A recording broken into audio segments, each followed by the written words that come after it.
Hey, how's it going? Dave here, and in this video we're going to be going over some of the basic fundamentals of music theory for guitar players. So in this lesson we're going to be going over the absolute fundamental basics of music theory. So if you're already familiar with the 12 notes of Western music and sharps and flats, you might want to skip ahead to a further video, but it never hurts to go over what you already know, so with that being said, let's dive straight in. So there are 12 notes in Western music. No matter how many strings you have on your guitar, no matter how many frets, there are only 12 notes. I mean, thank God. But although we have 12 notes altogether, we only have 7 different pitch names. And we name these pitches after the first 7 letters of the alphabet. A, B, C, D, E, F, and G. And then repeat. So you can kind of think of these notes as in a circle and that they continually cycle around. So you might be thinking at this point, why not carry on to H, I, J, K, L, M, N, O, P, and so on. Well, the reason is that these 7 pitches naturally repeat themselves in what we call octaves. And an octave is essentially any note in a higher or a lower range. So if we take the first letter of our musical alphabet, we have an A here, an A down here, and an A way up here. They're all A notes, they're just in different octaves. So using this A in the middle as our reference tone, this A down here is in a lower octave, and this A way up here is in a higher octave. But they're still all A notes. They just have a slightly different tonality to them. This one sounds lower, and this one sounds higher. So an octave of any note, whether that be higher or lower, is always 8 pitches away in either direction. Now you might be thinking, how can we have a note that's 8 pitches away if we only have 7 pitch names altogether? Well, if we work it out, it actually makes total sense. So we've established that an A note is still an A regardless of what range or octave we play it in, right? Or in other words, we know the octave of A is going to be another A, whether that's lower or higher. Counting up 8 pitches from A, remembering how the notes cycle around and repeat themselves, A, B, C, D, E, F, G, A. Our 8th note is again A. That's an octave. They're the same note but in different ranges. So we still only have 7 pitch names. The 8th pitch is just the continuation of the cycle in the next octave. And this works in either direction. So if we go backwards from A, we have A, G, F, E, D, C, B, and back to A. So that's A an octave lower. Again, no matter how high or low the notes, we still only have 7 pitch names and 12 notes altogether. So if you look at a full-size 88 key piano, it looks like a lot of notes, but it still only has 7 pitch names and 12 notes. They just repeat up and down in octaves. So an example of octaves on the guitar, if I take the note A, there are many places to play A all over the fretboard in different octaves.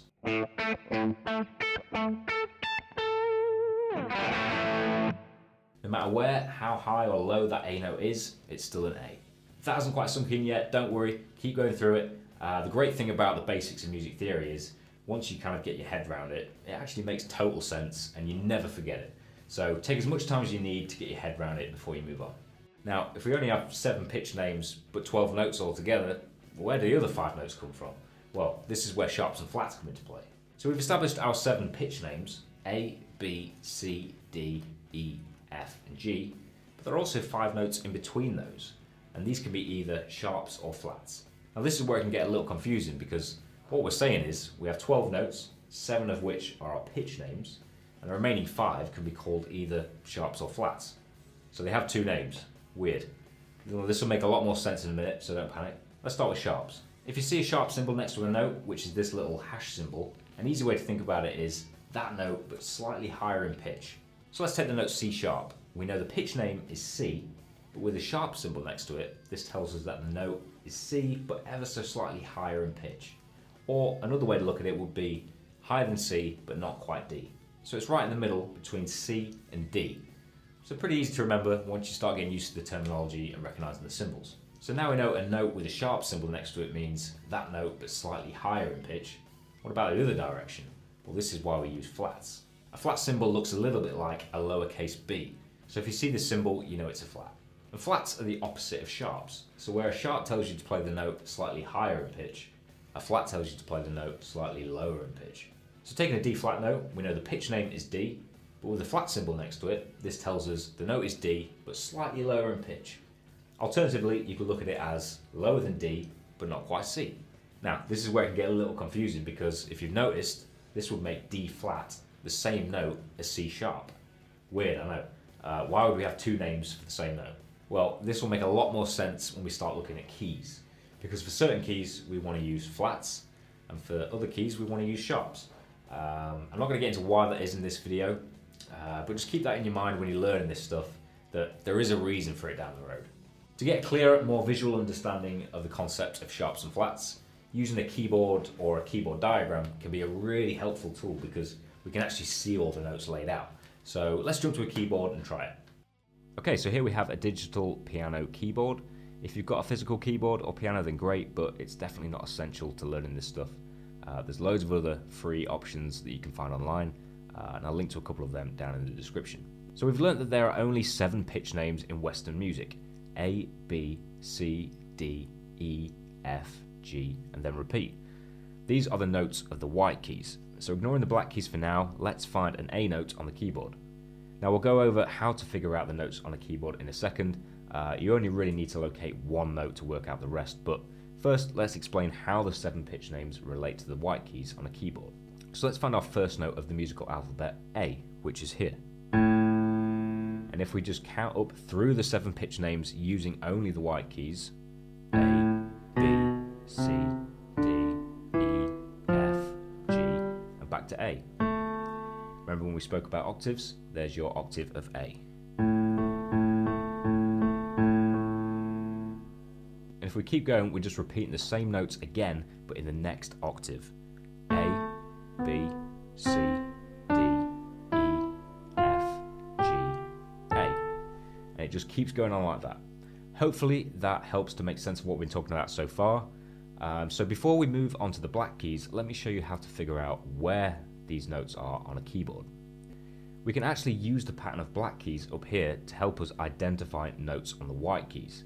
So hopefully you can see that the black keys are laid out in a pattern that repeats itself all across the keyboard. You've got a set of 2 black keys here. You've also got a set of 3 black keys. The easiest note to identify from this, in my opinion, is the note C. So if we find the set of 2 black keys, all we need to do is put our finger on the white key, one to the left. That's our C. So using the pattern of black keys, we can now identify C in every octave on the keyboard. Some of them were out of shot, but you get the idea. Once you know where C is, you can figure out all the other notes by counting up through the alphabet. So if we wanted to find an A, we just count up the white keys from that C until we get to it. C, D, E, F, G, A. There's your A. C is also a good note to recognise because when we're learning music theory, we like to use the key of C a lot to demonstrate various concepts, mainly because it's pretty much the easiest key to understand. Of course, if you can memorise where all the notes are, then great, but you don't have to. Most of us are guitar players here. The keyboard just helps us visualise music theory a little better. Okay, so moving on to the black keys. The black keys represent the other 5 notes we were talking about. So white keys represent our 7 pitch names and notes, and the black keys represent our remaining 5 notes. And the great thing about the black keys on a keyboard, they do a great job of explaining the whole sharps and flats concept we talked about earlier. So if we locate our C note again, find the set of 2 black keys, and move one to the left, there's our C, there's also one down here. Work our way through the white keys until we land on A. C, D, E, F, G, A. So now we've found our A note, let's work our way up to the next note on the white keys, which is B. But we have this black key in the middle. But in the alphabet, there is nothing that comes between A and B. So if we start with sharps, this note would be an A sharp. Remember, sharp meaning slightly higher in pitch, so A sharp is A, but slightly higher. Or A sharp is higher than A, but not quite B. So let's keep working our way up with the sharps. Our next note after A sharp is B. Now, this is where it gets a little confusing and requires a little bit of memorization because you'll notice there's no black key here between B and C. So that simply means there's no such thing as a B sharp. Why is that? Well, it's just the way it is. It comes down to stuff to do with frequencies, but it just means that you need to remember that C comes straight after B. There's nothing in between. And that's why using a piano keyboard can be really useful because we can actually visually see that there's nothing here between B and C. So keeping that in mind, let's move forward. So we're on C. After C, we have another black key. It's slightly higher than C, but not quite D, so this note would be called C sharp. Next we have D. After D, we have another black key. Slightly higher than D, but not quite E, D sharp. Next we have E. Now, similar to B and C, again there's no black key between E and F. So that means there's no such thing as E sharp. Again, this is just something you need to memorize. It won't take long for you to get the hang of it, but it's very important because if you don't get your head around it, it's going to throw everything else out of whack. So definitely take some time to ingrain that into your memory. Moving on, we're on F. After F, we have another black note, F sharp. Next is G. Another black note after G, G sharp. And after G sharp, we're back to A.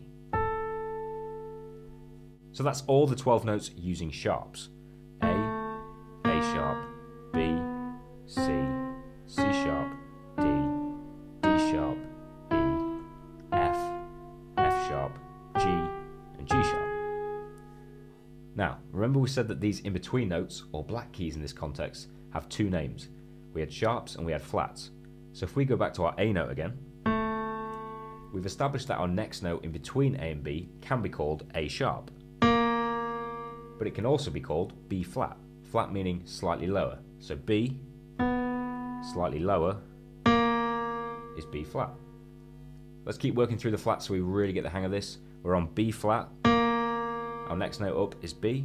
But again, we know and can see there's no black key between B and C.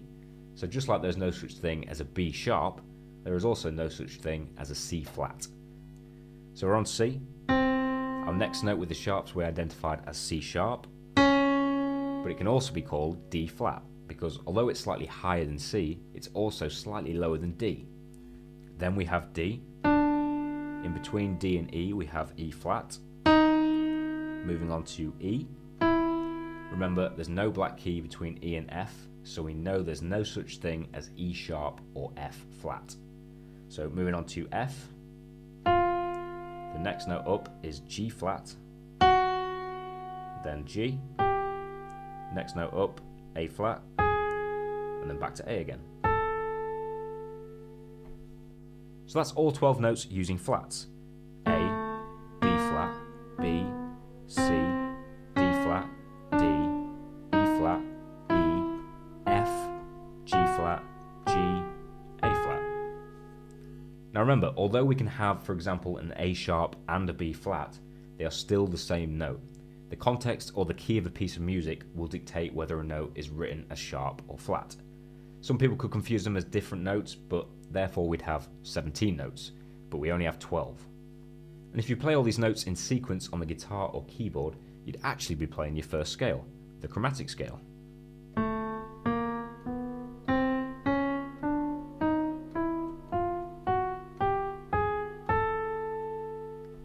The chromatic scale is the only scale that can contain all 12 notes in Western music. But don't worry about scales for now, we'll get into that in a later video. In the next lesson, we're going to be covering intervals and assigning names and numbers to each note. That's all for this lesson. Thanks so much for watching.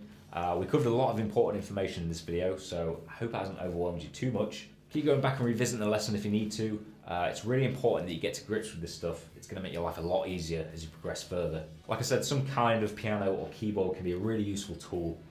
So I'll leave a couple of links down below to some free resources if you don't have access to a physical piano or keyboard. If you found this lesson helpful and you'd like to support the channel, please subscribe. I'd really appreciate it. It helps me know that people are receiving value from these videos. Thanks again for watching, and I'll catch you in the next one. Take care.